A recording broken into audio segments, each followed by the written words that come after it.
I just grabbed a cup of coffee. Cold stares from every coworker cut right through me. The next day, a brand new coffee pot appeared on the desk. It was labeled for colored only. I picked it up and poured. Nothing came out. Just empty air. What broke me even more. There was no restroom for colored people in this building. Every time I needed to go, I had to run 1.6 kilometers all the way to the colored restroom at the Westside Computing Group. The first time I walked into the Space Task Force, white coworkers took me for a janitor. This wasn't emptied last night. I'm sorry, I'm not the custodian. I forced a calm face through all those weird glances.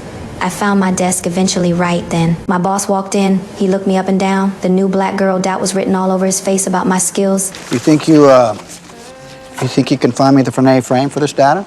Using the Graham-Schmidt orthogonalization algorithm? Yes, sir. I prefer it over Euclidean coordinates. He didn't see it coming. How quick and sharp I was on my feet. He handed me an impossible task. I had to tackle the complex Frana formula alone and double. Check every single calculation from my white coworkers. This decision blew up the team. They hated the idea deep down. A black woman telling them what to do. My numbers are spot on. I will double check them, sir. No problem. But when I flipped through the files, key data was deliberately blacked out. I'm not going to be able to work on what you can read. The rest is classified. You don't have clearance.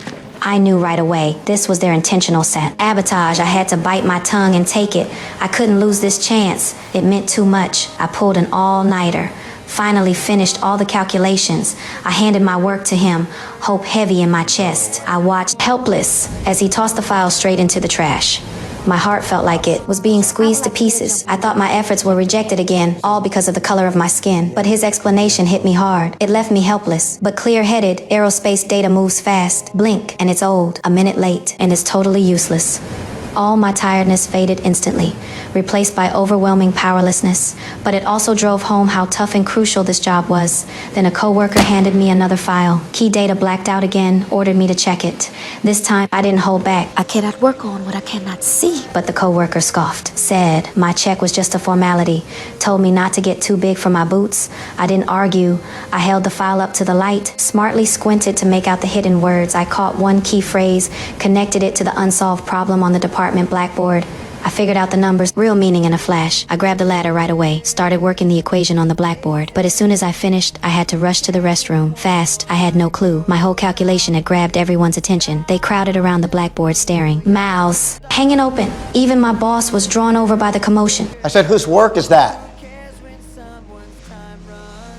Catherine Goebel, sir. But what I got wasn't recognition. It was a brutal interrogation. He even suspected me of being a Soviet spy.